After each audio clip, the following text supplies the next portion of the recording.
Ladies and gentlemen, welcome to the Zero to Hero Challenge, Episode 3. We are playing a Protection Paladin and we're trying to get it all the way from a complete scratch all the way up to 2500 IO points. We finished episode with just getting over 2k IO rating, which gave us a token to convert into a tier piece, but since we have 0 tier pieces left, we decided to keep it in our bags and see how the gear is going to end up at the end of this episode and potentially the vote that we're going to get in the beginning of the next. So at 612 item level, we decided to queue up our own key, which was a +9 City of Threats.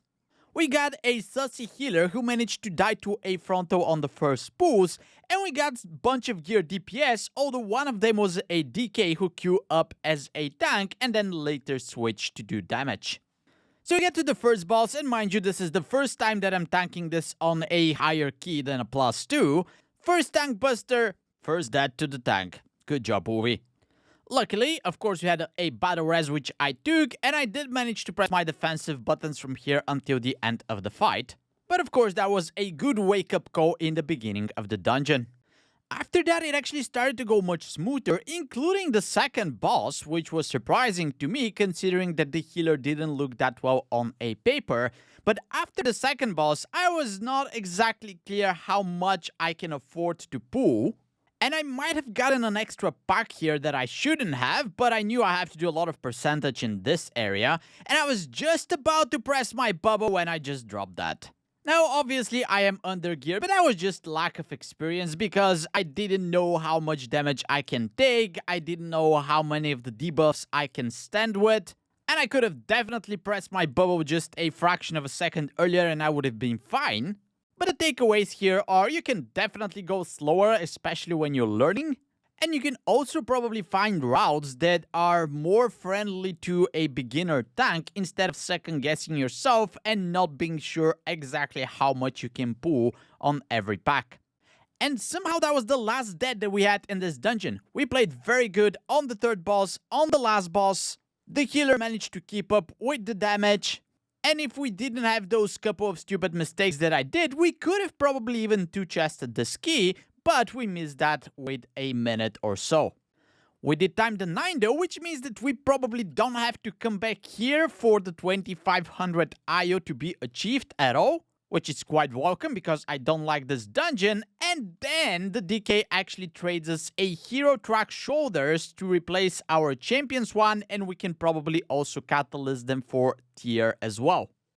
Huge wins, our IO is at 2150 now, and we get a Stone Vault +10 key in our bags. So off we go, still without a 4-piece tier set bonus. We are doing our second 10, this time it's a Stone Vault, and we managed to get some decent people in the group all together.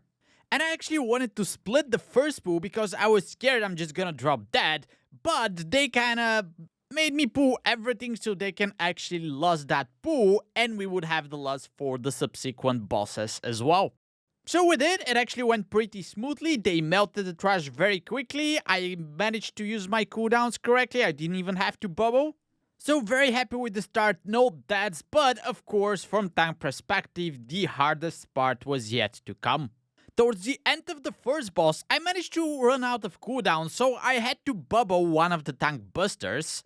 The monk healer was actually doing the dispels correctly, but without cooldowns, I was afraid to soak this with my face without any mitigation. And the problem with bubbling is that you don't get the debuff, which means that on the next one, the monk couldn't even dispel me even if they wanted to, but he did manage to bubble me. I had cooldowns back up, so the boss also died. And we managed to continue our run without any deaths thus far. And it continued to be smooth sailing from there. I was managing my cooldowns correctly during the trash. They managed to kill Skarmorak without overlapping the killing of the crystals too much, which is something I have very little control over as a tank. And then I even managed to tank all the trash before the Machinist's boss without dying, which was something I definitely had problems with before. Managing my cooldowns a little bit better, holding my shield for the next pool, and then not rushing into bubbling every time actually makes wonders. We did kill the Machinist without any problems either, and then we eventually got to the last boss.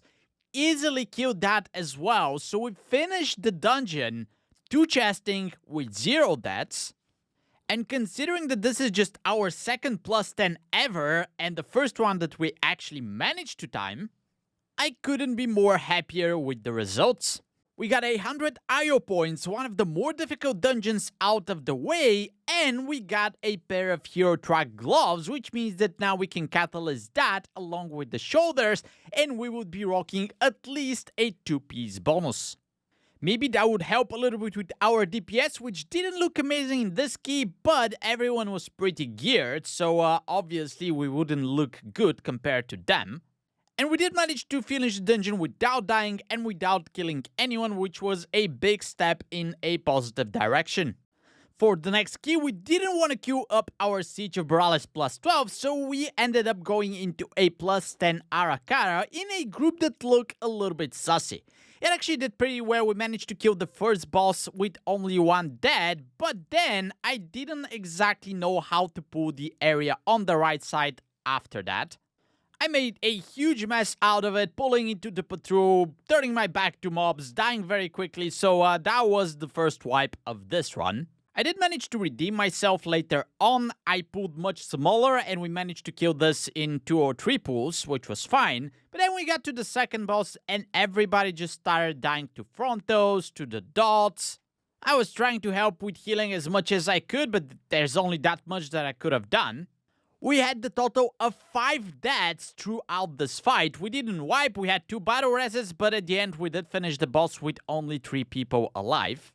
And since this is Arakara, even with 11 deaths at this point and the trash and the last boss still remaining, we could have still timed this dungeon. The death timer went up to 15 before we engaged the last boss, but on the last boss with this group, I guess we could have expected it. People played very badly. They were dying left and right on swirlies, on the green waves, on poison, on everything. We had only 1 battle res, which we sent right away. A little bit later on, the healer also died, and we had to wipe because the boss was still at 50% or so. So I could probably try to solo it, but that would take forever, and at this point it was clear that we're not timing the key. We did wipe 1 more time on the second attempt with the healer dying early again, and the third time is the charm, I guess. We did take few more battle resistant deaths. We did need a little bit more percent. After that, it was quite irrelevant. The good thing is we did finish the key, so we would get that into our vote slots, which means that we needed 1 more 10 in order to get 2 mythic track pieces in our vault for next week. And instead of dealing with a sussy pugs, we decided to lower our Siege of Borales from a +12 down to a +10 and run that instead. And since that was a last minute key, actually a lot of people queued up with relatively good gear and IO. So we ended up playing with a relatively decent group. We had, I think, the total of 2 or 3 deaths, which were kind of unfortunate and bad decisions from players, but overall we were also pumping on the DPS meters. The Frost Mage kind of helped with that because they didn't do as much DPS as the rest of the team. But I guess it was enough to actually 2-chest the ski, so our second time +10 is another 2-chester, which brought us up with 50 IO points up to 2350 now, which is just 150 points away from our goal, and we still have some of the easier dungeons yet to do on a +10, which I consider a low-hanging fruit. We do get a ring from the vault from this chest here, and whether or not it's gonna be easy to get to 2500, we're gonna find out in the next episode, as we're gonna end this one right here. We are going to have a great vault to open in the beginning of next episode with 2 mid-track pieces inside, so hopefully we get lucky, as we need 1 more good piece to complete our 4-piece tier set bonus.